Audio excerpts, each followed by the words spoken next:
नमस्कार, मैं हूं शरद द्विवेदी और हमारी खास पेशकश हमारा शहर हमारा नेता, इसमें आपका बहुत बहुत स्वागत है। और जैसा आप जानते हैं, एक बार फिर मैं आपको बता दूं कि ये कार्यक्रम ये कार्यक्रम उन युवा नेताओं के लिए जो मध्य प्रदेश के उन शहरों से आते हैं जो भोपाल और इंदौर नहीं हैं। भोपाल और इंदौर नहीं हैं, यानी बिल्कुल सही समझे आप कि राजधानी में नेता या नेतागिरी करना या देश प्रदेश की व्यावसायिक राजधानी में यानी इंदौर में नेतागिरी करना एक अलग किस्म के कॉन्फिडेंस का सबब या कारण तो बनता है। लेकिन आप जब मध्य प्रदेश और इंदौर से अलग हटकर निकलते हैं तो कहानी बदलती है। ये नेता जो ग्वालियर से आते हैं, जबलपुर से आते हैं, खंडवा से आते हैं, बुरहानपुर से आते हैं, हरदा से आते हैं, निश्चित तौर पर इनमें से कुछ बड़े नाम हैं और इस समय तो ग्वालियर चंबल का दबदबा है मध्य प्रदेश की राजनीति में। लेकिन दबदबे वाले नामों को अगर हम राजनीति से हटा दें तो बाकी नेताओं को कितना संघर्ष करना पड़ता है, सिर्फ इसलिए कि वो मान लिए जाते हैं कि वो एक ऐसे शहर से आते हैं जो राजधानी नहीं है और कोई बड़ा महानगर नहीं है जिसकी धारा राजनीति की बड़ी गहरी है। हमारे साथ आज जो नेता हैं वो उनके व्यक्तित्व में आप ये बात नहीं महसूस करेंगे, क्योंकि वो जिस जगह से आते हैं, संस्कारधानी जिसका नाम कभी हुआ करता था, समझ गए होंगे आप लोग, जो समझते होंगे संस्कारधानी यानी जबलपुर, महाकौशल। और जबलपुर वो जगह है जो छात्र नेताओं की नर्सरी था मध्य प्रदेश में। सेठ गोविंद दास का जबलपुर, और परंपरा है, आप शरद जी की बात कर लीजिए, जिस तरह का उनका एक रुतबा होता था।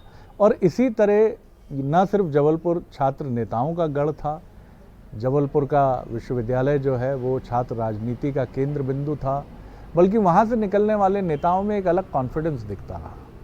और इसी तरह साहित्य और संस्कारों की भी एक नगरी ये रही है। 80 के दशक के बाद मंजर बदलता है और जबलपुर का नाम थोड़ा सा डिफेम होता है या खासा डिफेम होता है, कभी तेजाब कांड तो कभी दादागिरी, इन तमाम चीज़ों से। लेकिन फिर ये शहर अपने गौरव को प्राप्त करने की तरफ बढ़ रहा है। और आज इसी शहर के एक युवा नेता हमारे साथ हैं, उनका नाम है जगत बहादुर सिंह अन्नू, और वो दायित्व संभालते हैं शहर कांग्रेस का, जबलपुर का। बहुत स्वागत करता हूं जगत बहादुर साहब आपका। पहले तो मुझे यही बताइए कि आप जब पुराने वैभव को सुनते हैं जबलपुर के, जैसे हम लोग सुनते हैं कि कभी भोपाल बड़ा हरा भरा, अभी भी है, ये झील तो ऐसी थी कि समुद्र को चैलेंज करती थी, तो हमें भी तकलीफ़ होती है जो जन्म से भोपाली हैं, जन्म से इस शहर में रहना है। जबलपुर के पुराने गौरव को आप देखते हैं तो कैसा आपको लगता है कि तब का जबलपुर, 60 का जबलपुर और 2022 का जबलपुर? बड़ा कष्ट होता है। जबलपुर की उपेक्षा का दंश हम जबलपुर वासी, जबलपुर संस्कारधानी से प्यार करने वाले लोग बहुत महसूस करते हैं।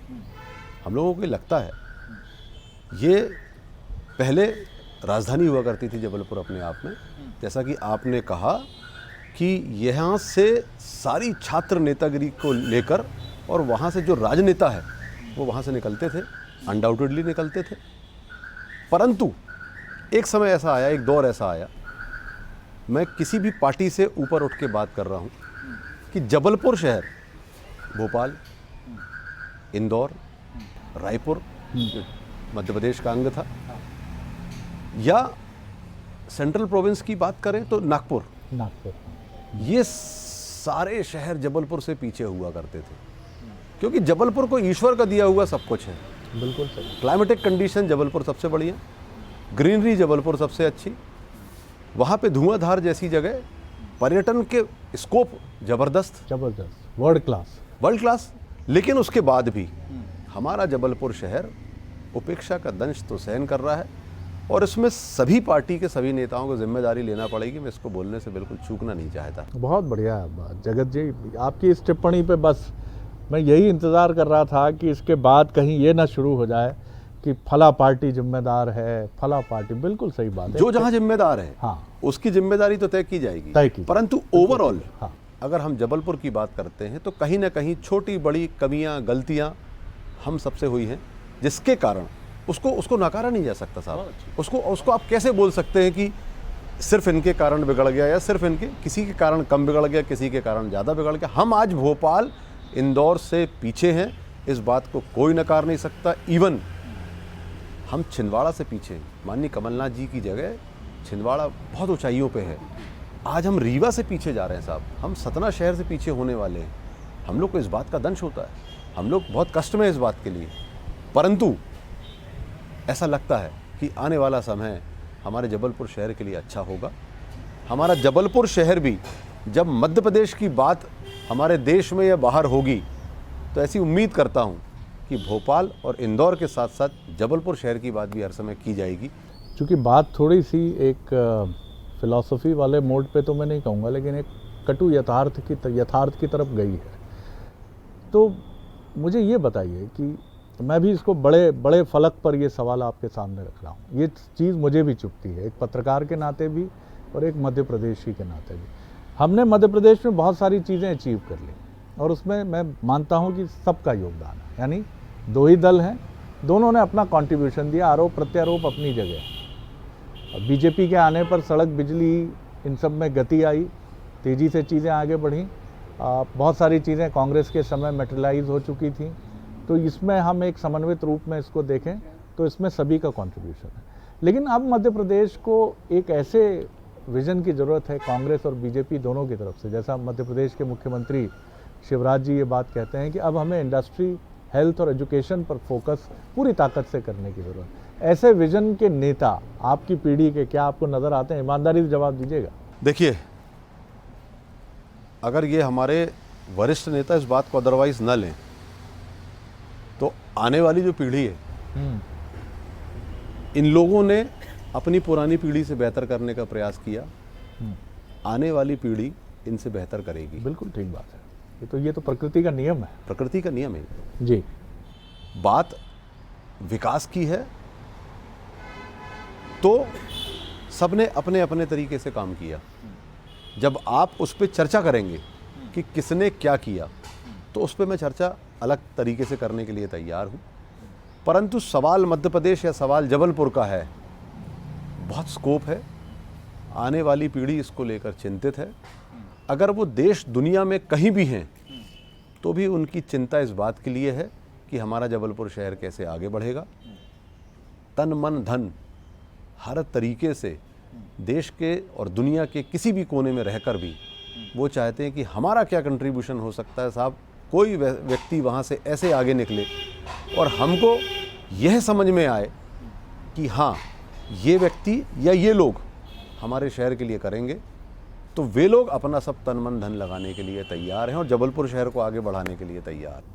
बहुत अच्छी बात है, ये भी आपने अच्छी बात कही। ये मुझे बताइए कि जबलपुर का जब एक नेता अपनी राजनीतिक संभावनाओं को बड़ी जतन से सहेज कर अपने ब्रीफकेस में लेकर भोपाल आता है, अपनी गाड़ी से उतरता है, ट्रेन से उतरता है, जिस भी माध्यम से आता है, तो यहाँ पाकर वो क्या ये सोचता है थोड़ा, जैसा दिल्ली का एक बड़ा फलक है, आप दिल्ली जाते हैं या मुंबई जाते हैं तो आपको समझ आता है कि इस शहर में बाय बर्थ जन्म लेना एक अलग प्रिविलेज देता है आपको। आप इससे सहमत हैं या असहमत हैं?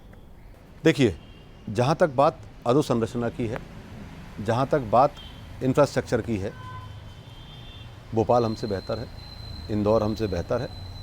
जब हम इन शहरों में आते हैं तो हमको दिल में ये बातें छू जाती हैं कि हमारा शहर आगे क्यों नहीं है। लेकिन इस बात के लिए गौरवान्वित हम लोग हर समय रहते हैं कि हम संस्कार धानी में जन्मे हैं और संस्कार और आपसी वैमनस्यता की अगर बात है तो दूसरे शहरों में ज़्यादा होगी, पर जबलपुर शहर में आपसी वैमनस्यता आपको कम मिलेगी।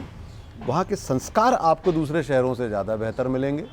वहाँ के बीजेपी में भी अच्छा तालमेल है। हाँ, देखिए, जब आप कांग्रेस बीजेपी की मुद्दों की बात करेंगे तब मैं कांग्रेस बीजेपी की बात करूंगा आपसे कि कांग्रेस ने क्या किया, भारतीय जनता पार्टी ने क्या किया।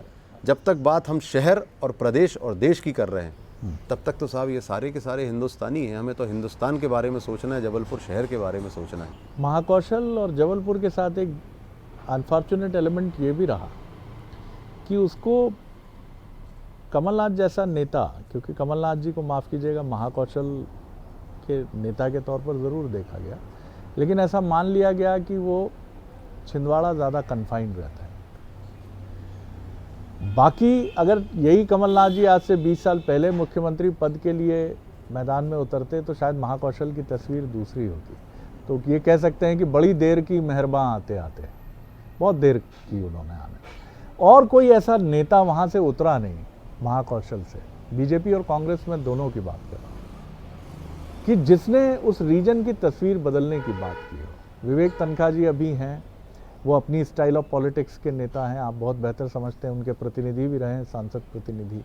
तो ये तकलीफ भी मन में जबलपुर में कांग्रेस बीजेपी दोनों के नेताओं के, युवा नेताओं के मन में होती होगी। देखिए, एक बहुत बड़ा सौभाग्य उभर के आया है कि एक नेशनल लेवल का मटेरियल माननीय कमलनाथ जी, जो कांग्रेस पार्टी के शीर्ष पर हो सकते हैं। मेरा ऐसा मानना है, उन्होंने राजनीति में पीएचडी की हुई है। हमारे प्रदेश के और देश के नेताओं ने उनको मध्य प्रदेश बुलाकर उनसे यह रिक्वेस्ट की कि साहब, चूंकि आप मध्य प्रदेश से बहुत प्यार करते हैं, महाकौशल से बहुत प्यार करते हैं, तो यहाँ का नेतृत्व संभालिए, मतलब 12वीं कक्षा की फिर से परीक्षा दीजिए एक बार। और सबके निवेदन पे इस कद के व्यक्ति ने इस बात को स्वीकार कर, वो व्यक्ति जिनने कई मुख्यमंत्री बनाए मध्य प्रदेश के अंदर, उन्होंने चुनाव लड़कर मध्य प्रदेश का नक्शा बदलने के लिए, मध्य प्रदेश को विकास के रास्ते पे आगे बढ़ाने के लिए इस निवेदन को स्वीकारा, इस चुनौती को स्वीकारा, और उन्होंने उस परीक्षा को दिया और उसमें उत्तीर्ण हुए।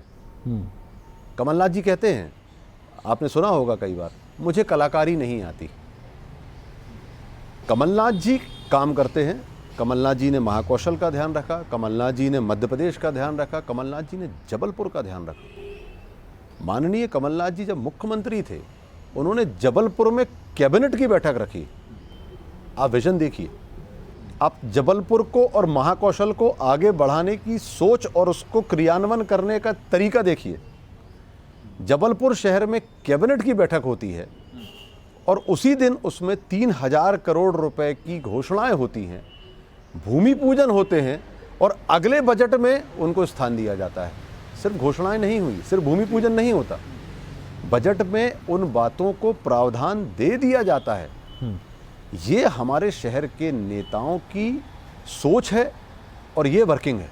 इस बात को लेकर, विकास की बात को आगे लेकर माननीय कमलनाथ जी आगे बढ़ रहे हैं, और यही हम लोग देखते आ रहे हैं और यही मान के चलते हैं कि आने वाला समय जबलपुर शहर के लिए और मध्य प्रदेश के लिए बेहतर होगा। एक संस्कृत का श्लोक भी है कि किसी गुफा में लेटे सिंह के सोचने मात्र से हिरण उसके मुंह में नहीं आ जाता, उसके लिए एक लंबा रास्ता है। कांग्रेस के लिए भी कहानी जितनी आसान दिखाने की कोशिश आप लोगों की तरफ से की जाती है, चुनौतियां भी बहुत सारी हैं। हालांकि मैं फिर कहूंगा कि 2018 में कांग्रेस ने करके दिखाया, लेकिन वो बहुत नज़दीकी मुकाबला था जो किधर भी जा सकता था, और वो आपकी तरफ गया, क्योंकि 4-5 सीटों का अंतर अगर हम माने तो ये ऐसा वनडे था कि ये कहीं भी T20 था, ये मैच किधर भी बैठ सकता था। अब अगर आपको इस मैच में मेरिट के साथ आना है, जैसा आप कह रहे हैं कि आपके पोस्ट ग्रेजुएट लीडर 12th का एग्ज़ाम देने मध्य प्रदेश आए हैं टॉप लीडरशिप के कहने पर, तो ये एग्ज़ाम उनको जब तक मेरिट से वो पास नहीं करेंगे, यानी कम से कम 130-40 सीटें नहीं लाएंगे, तब तक ये सपना पूरा नहीं होगा। क्या आपको लगता है कि कांग्रेस पूरी तरह उनके साथ खड़ी है? पिछले बार मार्जिन कम ज़्यादा नहीं था। माननीय कमलनाथ जी और बाकी हमारे मध्य प्रदेश के सारे नेताओं ने जो मेहनत की, जो उनकी सोच थी, हम जिन बातों को लेकर जनता के पास गए थे, हम 55 से 114 पे आए थे। महत्वपूर्ण बात ये है, 55 से 114 पे आए थे। हमको 115 चाहिए थे, बाकी दल हमारे साथ थे, कुल मिलाकर हम 120 पे थे। हम बड़े कंफर्टेबल साइज़ पे थे। हमारी बड़ी क्लियर मेजॉरिटी के साथ सरकार आई थी, क्लियर मेजॉरिटी के साथ माननीय कमलनाथ जी मुख्यमंत्री बने थे। आज पूरे प्रदेश में देख लीजिए, कांग्रेस पार्टी में एकजुटता है, सभी लोग कांग्रेस हैं, कांग्रेस के अलावा कुछ नहीं है। आप हालांकि भारतीय जनता पार्टी में अगर जाके देखें तो आपको मैं नाम नहीं लेना चाहता, परंतु अलग अलग भारतीय जनता पार्टी आपको स्पष्ट रूप से दिखाई देगी। इतनी बदतर स्थिति जो आज भारतीय जनता पार्टी की मध्य प्रदेश में है, अलग अलग घटकों में जो बंटने वाली बात है, कांग्रेस पार्टी की इतनी खराब स्थिति भी कभी अगर रही तो इतनी खराब स्थिति कभी नहीं आई। और आज तो मध्य प्रदेश में माननीय कमलनाथ जी के नेतृत्व में सारे लोग एकजुटता के साथ, आप बात 130 की कर रहे हैं, मैं आज आपके इस बड़े चैनल पर ये दावा करता हूँ कि जिस तरीके से काम चल रहा है, जिस तरीके से जन आक्रोश है, हम जिन बातों को जनता के पास लेके जा रहे हैं, जो भारतीय जनता पार्टी ने पिछले 17 सालों में मध्य प्रदेश में किया है, जो केंद्र में भारतीय जनता पार्टी ने पिछले 8 वर्षों में आम जनता के साथ किया है, हम मध्य प्रदेश में 170 सीट लेके आएंगे। ये आप देखिएगा। जितनी पूरी मध्य प्रदेश ये में आरोप आपके ऊपर भी लगता है कि आपकी जब 10 वर्षों की सरकार रही तो उस समय मध्य प्रदेश का विजन क्या था? नहीं, क्या बहुत तेज़ी से विकास हुआ? और यही 10 वर्ष नहीं, इसके पहले भी आप चलें तो छोटे छोटे हिस्सों में 77 है और 90 है, जिसमें बहुत छोटे वक्त के लिए गैर कांग्रेसी सरकारें रहीं। उसके पहले भी आप यानी 1956 से लेकर अगर आप आते हैं तो लगभग 2003 तक आप ही का एक छत्र साम्राज्य है। तो क्या आप सहमत हैं कि आप मध्य प्रदेश को विकास के रास्ते पर ले जा पाए? बिल्कुल सहमत हूँ इस बात से। एक समय का दौर होता है, पूरी दुनिया में इंफ्रास्ट्रक्चर का एक दौर एक समय में आया। आप मेरी बात को समझिए जो मैं कहना चाहता हूँ। हम आज़ादी से लड़कर जीत कर आए थे, हम शून्य से भी नहीं थे, हम माइनस से हमने अपने देश को चालू किया था। जी। शुरू के 30-40 साल 50 साल बहुत ज़्यादा इंफ्रास्ट्रक्चर का दौर हमारे देश में नहीं था, जो कि हमारे पास साधन कम थे, हमारे पास लोग कम थे। उसके बाद भी कांग्रेस पार्टी ने जिस तरीके से प्रधानमंत्री इस देश में दिए, लगातार विकास की गंगा पूरे देश में बहती गई। कंक्लूड करूंगा इस सवाल के साथ। मुझे ये बताइए, जबलपुर की बड़ी इश्यूज इस समय के क्या है? इस समय मध्य प्रदेश के बड़े महानगरों के लिए कहा जा रहा है कि चूंकि वहाँ रोज़गार के अवसर जो हैं, बड़ी कंपनीज और ये सब आने की तैयारियों की बात चल रही है, बहुत समय से चल रही है, कांग्रेस की सरकारें भी रहीं, बीजेपी की। तो एक बड़ी चुनौती शहरों की ये है, जो बड़े टाउन्स हैं, बड़े शहर हैं, कि वो बुजुर्गों के हब होते चले जा रहे हैं। युवा वहाँ बहुत कम रुक रहे हैं और ये वहाँ के सामाजिक ताने बाने को भी बिगाड़ रहे हैं। बिल्कुल ठीक कह रहे हैं आप। देखिए, सबसे बड़ी परेशानी तो ये है कि महंगाई से सभी परेशान हैं। महंगाई से हर स्तर पर परेशान है। हम लोग जबलपुर के लोग भी परेशान हैं, पूरा देश परेशान है। दूसरी बात आती है इंफ्रास्ट्रक्चर की। इंफ्रास्ट्रक्चर की स्थिति जबलपुर की बद से बदतर हो रही है। अगर आज आप जबलपुर आएंगे, आके देखिए आप। इंफ्रास्ट्रक्चर मतलब जबलपुर की सड़कें, नाली और हमारे तालाबों की स्थितियाँ, हमारे माँ नर्मदा में मिलने वाले गंदे नालों की स्थितियाँ। और हम स्मार्ट सिटी की बात करते हैं, हम फ्लाईओवर्स की बात करते हैं, लेकिन हमारे पास वहाँ पे कुछ भी नहीं है। स्मार्ट सिटी के काम, अगर ये, मुझे ऐसा लगता है कि Bharatiya Janata party smart city के काम ना करे तो ज़्यादा बेहतर है। जो हमारा शहर था वो भी ठीक था अपने आप में। स्मार्ट सिटी के नाम पर जो काम किए जा रहे हैं, उसमें हमारे शहर के जो अच्छी जगह थी, साफ जगह थी, उसको और तोड़ मरोड़ के और ख़राब किया जा रहा है। इंडस्ट्रियलाइजेशन जबलपुर बहुत पीछे है, इंडस्ट्रियलाइजेशन की वहाँ बहुत आवश्यकता है। रोज़गार के लिए कुछ भी नहीं है। जबलपुर शहर का पर कैपिटा इनकम बाकी सारे शहरों से बहुत कम है। ये हमारे लिए एक बहुत दुर्भाग्य का विषय है। जबकि जबलपुर एक सेफ सेंटर है इंडिया का, कंट्री का। वहाँ पे हमको रोज़गार के साधन उपलब्ध कराने में किसी प्रकार की कोई परेशानी नहीं है। इंडस्ट्रियलाइजेशन करने की हमारे को कोई परेशानी नहीं है। बहुत सारी ऐसी चीज़ें हैं जो वहाँ पर लाई जा सकती हैं और वहाँ रोज़गार किया जा सकता है। दूसरी बात, लॉ एंड ऑर्डर की स्थिति साहब बहुत ख़राब हो सकता है कि भोपाल में बेहतर हो, इंदौर में बेहतर हो, पर जबलपुर में लॉ एंड ऑर्डर की स्थिति बहुत ख़राब है। आए दिन आप देखेंगे चोरी तो ऐसी आम बात हो गई है कि लोग रिपोर्ट नहीं लिखाते साहब। आप रेप केसेस देखिए, आप मर्डर्स देखिए, आप 307 देखिए। जबलपुर शहर में इसकी ज़मीन पे कब्जा, उसकी ज़मीन पे कब्जा, ये बड़ी आम सी बात हो गई। तो ओवरऑल लॉ एंड ऑर्डर जो है वो बहुत खराब स्थिति में है। पार्टी की तरफ से भी क्या ये आवाज़ें उठती हैं? हम देखते हैं कि पंचायत चुनाव पर तो आपकी पार्टी भी पूरी एकजुटता से बात करती है ओबीसी रिजर्वेशन पर भी बात करती है, क्योंकि वो पॉलिटिकल कंपल्शन है, यही बीजेपी का नज़रिया है। लेकिन जो जनता से जुड़े इश्यूज हैं, इस पर ना हम विधानसभा में उस तरह से आवाज़ें उठती देखते हैं, ना आपकी तरफ से ना बीजेपी की तरफ से। सब विधानसभा तो ये लगाते नहीं है, चलाते नहीं है और बात करना भी नहीं चाहते हैं। रेफरेंस हो गया, लेकिन आपकी तरफ से आवाज़ें उठी नहीं। शहर में पिछले 15 दिनों में हम लोगों ने 3 आंदोलन किए, 3 बड़े आंदोलन किए जबलपुर शहर में, विधायकों के नेतृत्व में किए। और वहाँ पर हमने इस बात को रखा, पब्लिक के सामने रखा, और हमने मार्च किया, हमने पैदल मार्च किया, उन सभी सड़कों से मार्च किया जिनके हालात बदतर हैं, और जाकर लोगों को इस बात, हमने धरना भी दिया, हमने स्मार्ट सिटी के सामने भी धरना दिया, हमने जो ऊट पटांग तरीके से फ्लाईओवर बन रहा है, अनियोजित तरीके से जो जबलपुर शहर में विकास करने का प्रयास किया जा रहा है जिससे लोग हलाकान हैं, ऐसा विकास किया जा रहा है जिसमें लोगों की जगह ली जा रही है और उनको मुआवजे भी नहीं दिए जा रहे। इन सारे मुद्दों को उठाकर हम लोग उस बात को बहुत ताकत से जबलपुर क्या आप इससे इत्तेफाक रखते हैं? मेरा आखिरी सवाल है, मैं देख रहा हूं कि पक्ष और विपक्ष के बीच में संवाद से ज़्यादा आप कलह होती है।